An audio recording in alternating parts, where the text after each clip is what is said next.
Muntu wange nkwebaza okubango kyagoberera Muzungu David Kadongo kama music analyst webale ejo najjo tusaako engalo kansubire nti omutonzi akukomye bulungi ne leero nzizaate tuberenga twongera okubeera nga tubanguka music wafono owa Kadongo kamu ebbanga libadde ddene nga tetukyalabagana naye onako olwaleero nate mpiseewo nkusaba ekintu kimu teweerabira subscribinga commentinga, followinga, ate gabane emboozi eno ne muntu munno osobola otaginga wetubanga tuli bakusitula Kadongo kamono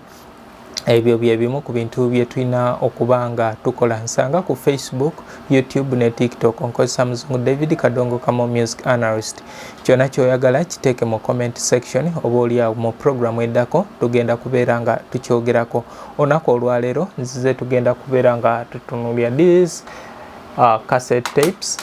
eno bagita dubbing machine eno amplifier then eno sound yaffe monitor yaffe yiyo weri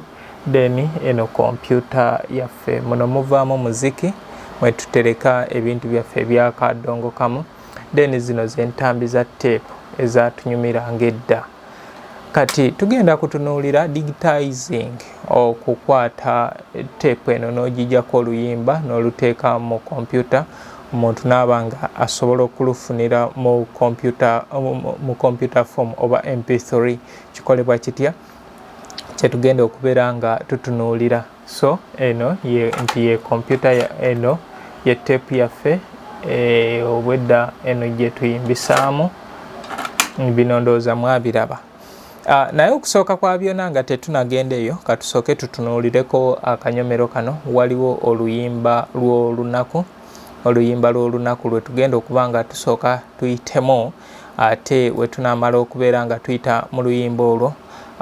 tugenda kubeera nga tweyongerayo n'okulaba digitizing cassette tapes oba okugiza mu mp3 naye nkusaba nti subscribinga commentinga sharinga awo tujja kubeera nga tutambulira wamu oluyimba lwe tugenda otunuulira lwe lwa Magangu oba Kimote Magangu Kimote abamu baalukazaako ennaku y'obufumbo lulina kyenkana amannya ga mirundi 3 naye nga oluyimba olwo lwayimbibwa omugenzi Regina Nalukwata ne Bruhan Mahula by then bali mu Picking Festac eyakasajja and Sons Emporium Emporium yali studio yali ekwata n'okutunda yali Kasajja and Sons Emporium then Picking Festac byali ebibiina ebiri nga yabigatta so oluyimba olwo lwafulumira omwo mu 1992 ekyewunyisa oluyimba olwo oluwuliramu abantu bangi ab'enjawulo nga baba performinga mu luyimba omwo naye we baali mu studio jjukira nti studio by then twakwatiranga ku mulembe gwa Piga Twende oluyimba baali abantu babiri be bayimba oluyimba olwo nga bakyusa maloboozi naye gwe owuliramu abantu balinga 6 be baali mu luyimba olwo kati nkulaga nti abasajja bali ekyamazima baali gifted mu kukola ebintu byabwe nga bakikola ate ne bakiwoomesa ne bakireeta naawe okubeera nga osobola okyegomba so yoyo Bruhan Mahula ne Regina Nalukwata kati mugenzi era Regina Nalukwata ajjukirwa nnyo mu kibiina kya Picking mwe yasinga okolera emirimu gye ye mama wa Ricardo omuto kale oluyimba olwo nkugambye nti oluyimba olwo zezimu ku nnyimba ezasinga okunyumira bannakadongo kamu ab'enjawulo era obukugu bwe baateekamu nga mwana muwala akulaga nti mu bufumbo gye yali atudde yali teteredde nga yandyetaaze okubeera nga wakiri adde ewaka kyokka we yadde ewaka ng'abeewaka munnaye ate tebamukkiriza kubeerayo kale oluyimba olwo tugenda tunuulira abaali mu luyimba olwo nti oluyimba lwakolebwa abantu babiri naye gwe woba oluwuliramu abantu bangi naye okusooka oluyimba olwo twalina abantu abaluzannyanga ku stage mu myaka gyabwe 92 93 n'okwambuka abazannyanga oluyimba olwo ku stage twalina Magangu magangu yali David Kizito Misambwa nabamutegezaako so naawe emabega ateeka posta ku Facebook yakuyimbira oluyimba emisambwa gyakomawo era David Kizito Misambwa yateranga kwambala byeru yali muzanyi ku stage muwandiisi ate nga muyimbi ye kale yayambalanga byeru ye yazanyanga oluyimba olwo ku stage. Kimote mwalimu Bule John yali mu picking kati mugenzi ne tubeeramu Sezara ye yali Bruhani Mahula nga yaluzanya ku stage ye yali Bruhani Mahula. Bruhani Mahula akyaliwo abeerawo mu bitundu by'e Bunnamwaya. Then omuwala yali Regina Nalukwata kati mugenzi. Then Nazala yali omugenzi Rebecca Namale ndowooza gwatamumanyi osobola omutegeerera ku luyimba enjawulo y'abafumbo ye mukyala eyayimba ng'ow'omu kibuga alina ennyimba ng'ebyetaago olukuunya awo nga ali mu matendo ewa Lord Fred Sebata. Kale kyekyo kyembadde ngezaako okugira okutegeeza ku luyimba olwo naye nga kwaliko ennyimba nga Nakasi olwa Bruhani Mahula eddembe lituukiridde era yali Bruhani Mahula bingi ebinsanyusa oyo Rebecca Namale then n'olwo Kimote lwali okwo. Kale bantu bange mbagamba nti eyo tubadde tuyitiddeyo buyitizi naye nga twagadde kulaba digitizing cassette tapes. Bwe tutyo bwe tukola eno ye dubbing machine yaffe kati obudde buno egenda tukolera nga cassette player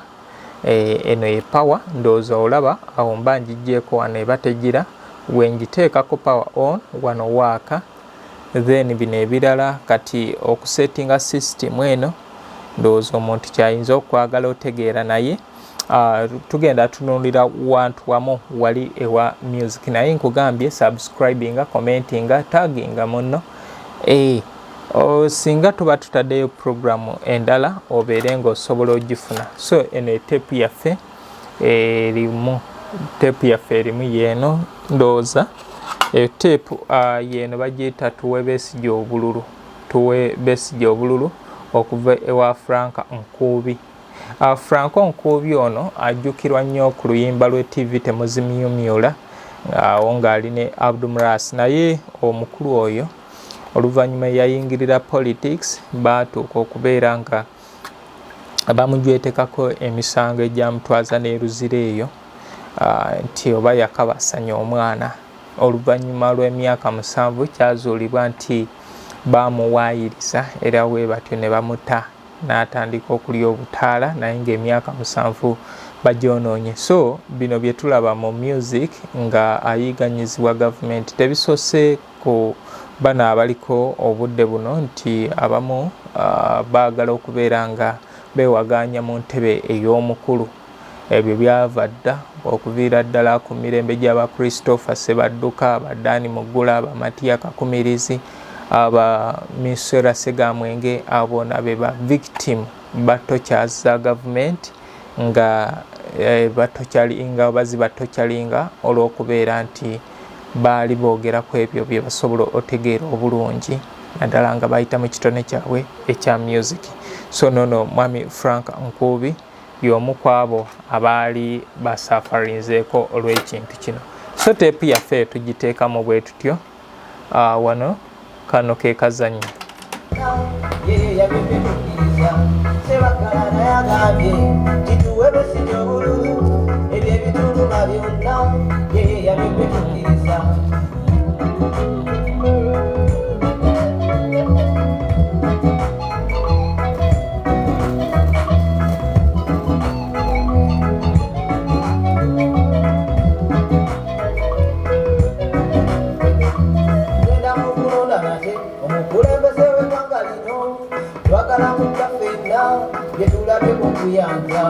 Omwana w'omuntu omugale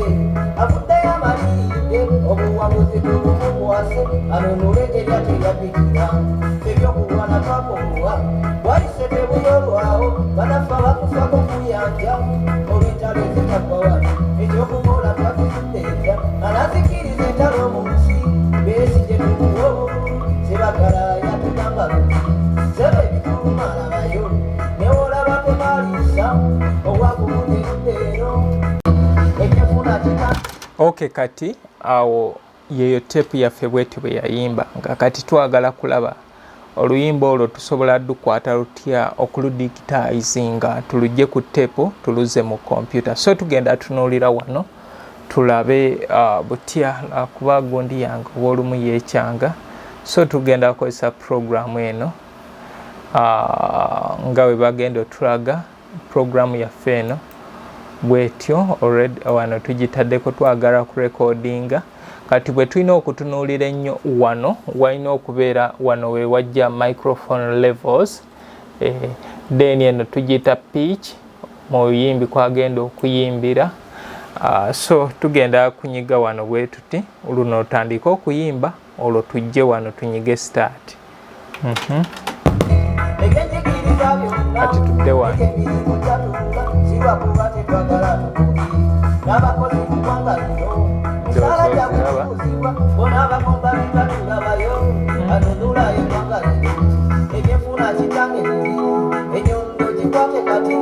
Ojikwate masajja laba eyokota pini ojiwanda kozi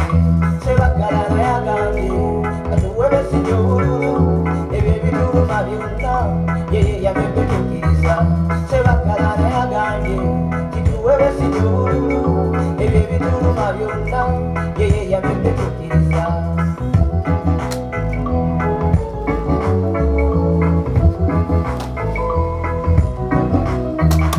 Bano besijje bamubimu olulu tuwumunganya bawakisiba binagiraba endaya tukungaliri ine lyato lyapikira nabaliwungula bonna bakusanga mbuto zaabwe omuwiwa omusolo yerabibwa besijje we tukukwasa tugenda kubukubirira endulu zifune onna omukulembeze mukyusi ebyefuna byakota. Okay, kati wali kulaga nti ekya recordinga kati ndowooza n'ogiraba yine kulaga nti tekyali sound yava eno yensonga lwaki esirise. Kati we tunaakwata eno ne tugiteekamu already eri ekyakulaga nti ekya recordinga ye egenda tandikiraawo. Ono Brania Mugerwa nsaanidde okumutendereza. Abitonda yaliwa nze kolole ntibuuza tusirina ennyanja enneezo emidde egiwonvu naye abitonda yaliwa musaani omunoonya yatonda ensozi enneneezo namugereka wa buyinza saanira okumutenderezanga lugaba omulungi saanira okumutenderezanga lugaba omulungi saanira okumuyimbiranga mukama eyatonda saanira okumutenderezanga lugaba omulungi saanira okumuyimbiranga mukama eyatonda.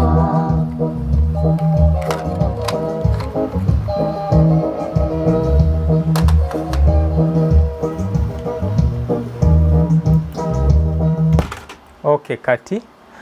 sofa ekyo kye tubadde tugezaako okubeera nga tukola. Ono ye Brania Mugerwa, The Born Gates nsaanira okumutendereza. Brania Mugerwa yoyo abadde ayimba luyimba lwa gospel kwaliko nsaanira okumutendereza nkoowola Yesu, yesaawa omulanzi azuukidde. Olutambi luno lwagulibwa omugenzi Hassan Kasule owa HK Studios. HK Studios yali awo akyemanga wa Paka Enkadde ndowooza kati nga kiriraako Kupa Complex we yali esangibwa naye nga HK Studios yava mu United Sound Studios yali awo nga mu kikuubo. Era United Sound Studios yezaala HK Kasiwukira nezaala Kase Music Recorders n'endala ezajja nga zivaamu. Kale tugenda kulaba kati ku kintu kyaffe kye tu recordinze kye kino. luno lwe luyimba obwedda lwe turecordinga tugenda kulaba lugenda kuvaayo lutya bye tubadde turecordinga byeyimba oba kale. Okay, kati tugenda kwetegereza bulungi oluyimba lwe tubadde tugezaako okubeera nga tujjako lugenda kuba luyimba lutya. Ojja kunsonyiwa ennyimba nnyingi ezimu ezigwamu ebyo ebiti bye mwandyagadde naye ezimu tuba tuzeewala nti ziriko copyright. Kati y'ensonga lwaki tugezaako okunoonyeza ennyimba ezitamanyiddwa. Kati luno lwe luyimba lwaffe obwedda lwe tujjako. Abakozi mu ggwanga lino esaala gyabwe kituusibwa olaba kumbali batugabayo atunula eggwanga lino ekyefuna kitange kibi enyondo kikwate kati okikwate masajja laba enyokota bino ekiwanda kasi solagalala yagambye katuwolesi gyobululu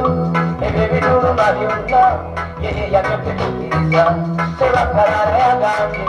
kituwolesi gyobululu ebyo ebituluma byonna yeye yabyotetukiriza.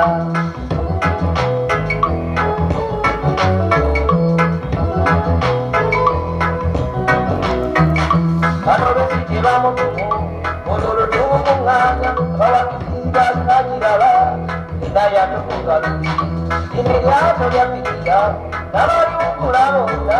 bakusambuto zaabwe omuwinga omusolo yerabibwa esije wetumukwasa tugenda kubukulira endulo zitugeronda omukulembese bukyuse ebyefuna byabona. Okay, kati awo esirikiddemu katulabe wano Brani yamugerwa atandika. Nze kolole nkubuuza tusirina ennyange ennerezo emidde ebiwonvu naye abitonda yaliwa musaanya omunoonya eyatonda ensozi ennerezo namugereka wa buyinza saanira okumutenderezanga Rugaba omulungi saanira okumutenderezanga Rugaba omulungi saanira okumuyimbiranga Mukama eyatonda saanira okumutenderezanga Rugaba omulungi saanira okumuyimbiranga Mukama eyatonda. Okay, kale ekintu bwe kityo ekibeera kati w'omaaliriza ng'osobola odduwa erinnya eddungi ly'obadde oyagala olwo olutereke kati ng'oteekamu erinnya lyo nti ng'oluteeka mu folder gy'oyagala oduteekamu. Kati kino kye batugamba nti olw'okuba lubadde luyimba lulwo lugenze erinnya lyaffe lirino lizzeeyo ng'oluteeka awo oyagala. Kale it's a process okubeera nga tugira ennyimba zino y'ensonga lwaki nti ntera ozikuŋŋaanya ano mu bungi nemba nga ntera okutunuulira ndinamu luno wemba sirulina nteekamu wano nemba nga nzijjako mpola mpola okuba nga nziteeka mu MP3. So far ku nnyimba zengezezaako okubeera nga nzijjako waliwo ono mukyala Kibaate benda byabambadde abanekedde okufuuka emmotoka zaketawula zeziddeeno zeziddeeri obalabye mbalabye beebo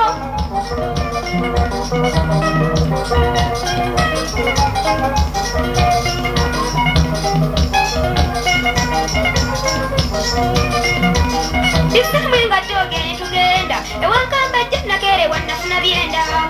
omanyi ku mbaga nze sisibaamu funa omukisa n'olya ku birungi kati ewange enva enkulu binyoobwa lwaki sigenda ku nnyama ebulungi ebyo oludde anyambale yo wange ebuuza kalo taliiyo nedda tegenze kumuyire wa lusaaki n'owange taliiyo aliwagodyozenna. Kati olwo lwe bayita mukyala Kibaate. Abasinga mulina namwanje ku mbaga namwanje ku poliisi naye mukyala Kibaate oyo origino yaalwo abasinga ziri muziyita mukyala Kibaate. So yoyo omugenzi Moses Balongo n'oweewuwe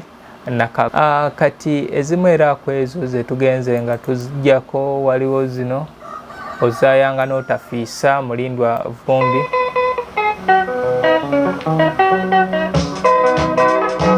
era wambita Mulindwa atamanyisa bukwate bwene nefukamu okutambuza obwongo wano gisimina ddala lulinzi tambala ze bannange bimanyi ku nsi manya byaleero okuba kutamenyo kindiza ddala kirabwa ekindaza okunzira gye mbadde musozi gyembenje ennima gyenkolako enjengero z'abaganda eziriwo ddala kati tulina leero luno obugumba simuze olwo obugumba simuze Justin Nantume oluyimba lwe yasookerako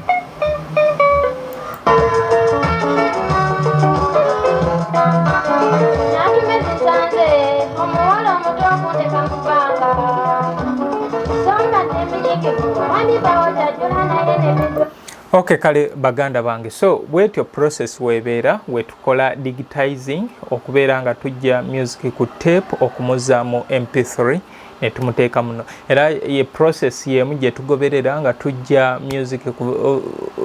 tujja ebifaananyi ku video tapes okubeera nga era tubiza mu computer. It's a process naye oluvannyuma tumala ne tukifuna ne ku mayinja era bwetutyo bwe tukikola nti obeera ano n'ejjinja lye lyozannya then no connectinga devices ezo ku computer yo oba osobola okubeera nga agira naye kisinza na software ki bw'okozesa okubeera ng'ojjako music oyo kubanga waliwo software agenda ng'asingako ng'asobola okuleetera gundi output nga quality nnungi so nga ate waliwo n'ezimu z'okozesa nga tezikijjaayo bulungi nga original yakyo bweri. Kale nze Muzungu David Kadongo Kamo Music Analyst nkugamba gwe yeetaaga ennyimba zino osobola okunsanga ekasubi ku basooka kwa Plus Stage gwe ayagala ebintu bino bye tukola osobola okunkyalirako abayimbi tubaaniriza mujje tunyumye mujje tuwe abantu emboozi ez'ekikula kino naye nkukuutira nti teweerabira okusubscribinga commentinga sharinga then tegezaako ne banno nti waliwo omukutu gwaffe gwa Kadongo Kamo wemba nsobeza osobola okuntuukirira ng'omuntu era nawe tusobola okugonjoola kubanga naawe oyinza okuba nga olina ky'omanyi naye ng'oba oli awo weetaaga okubeera ng'olungamizibwa. Kale nsaba tutambule bwe tutyo. Nze Muzungu David Kadongo Kamo Music Analyst.